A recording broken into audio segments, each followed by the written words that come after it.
Hey, what's up guys? Chris here. Today we're going to be putting a Sharkfin antenna on the second gen FX. In my case it's a QX70, but it'll work for a second gen 2009 and up FX35, FX37, and QX70 in this case. So we're going to be replacing this stubby guy with a little bit more modern look.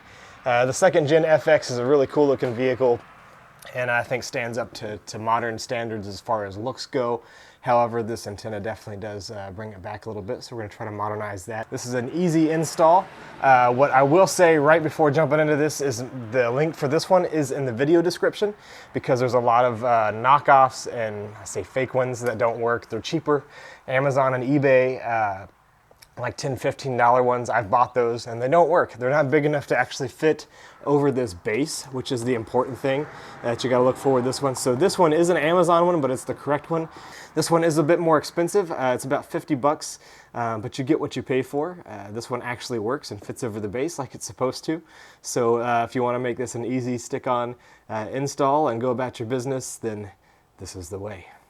All right guys, so first thing we're gonna do is we're going to unscrew the mast, and this one wasn't OEM either, but same thing. You're just going to unthread that and move that out of the way. Now before we get too excited, I just want to make sure this is actually going to be the right size, and it is, but that's how it's going to be.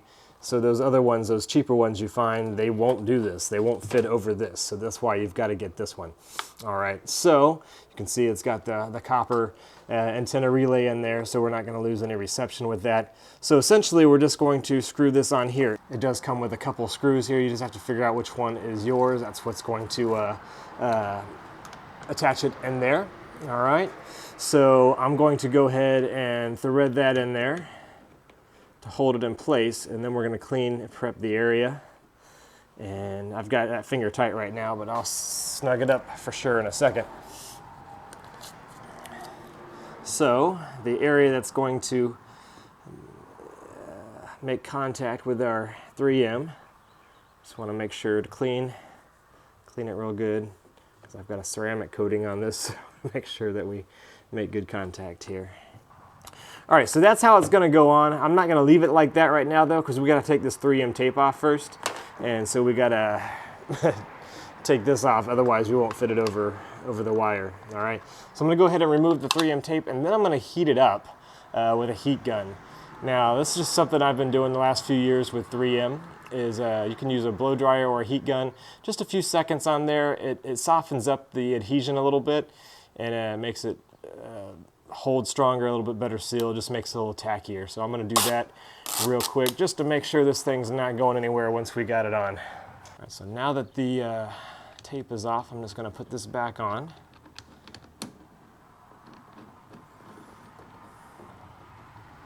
And I'm going to go ahead and tighten it. It's smaller than an 8mm, which is the smallest socket and wrench that I had. So I'm just going to use some pliers just to show this up.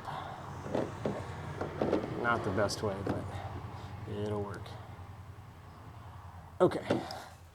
All right, so just going to heat up the 3M tape a little bit just to increase the tackiness of the adhesion, so it'll just seal a little bit better. This is on low. You could also use a hair dryer. Doesn't take much. I've noticed the last couple of years I've been doing this to 3M, and it makes a big difference.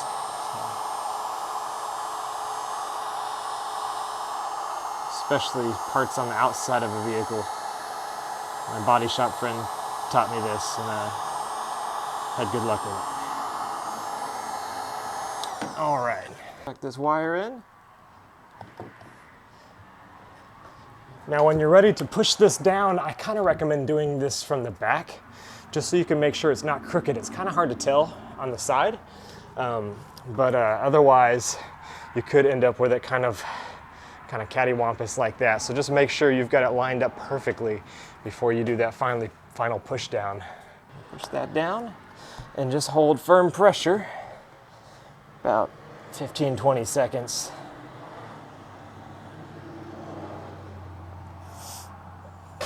That 3M will cool down. Can feel the heat through this though.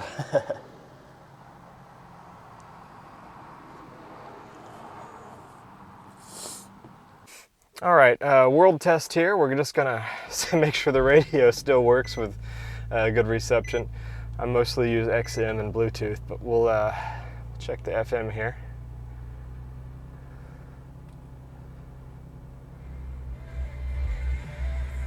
Yep.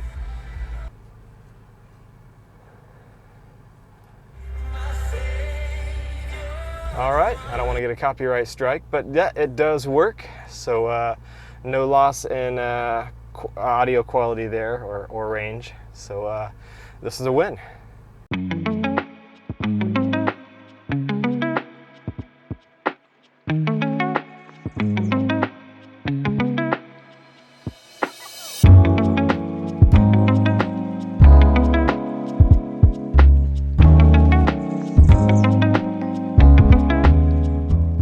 All right, guys, well, there it is. It looks a little big to me, but I'll have to get used to it. It is big, it has to be to cover that base. But I do think it looks better, and that is the goal. So hopefully this was helpful to somebody. If so, leave a like, comment, subscribe. I'll see you guys in the next video.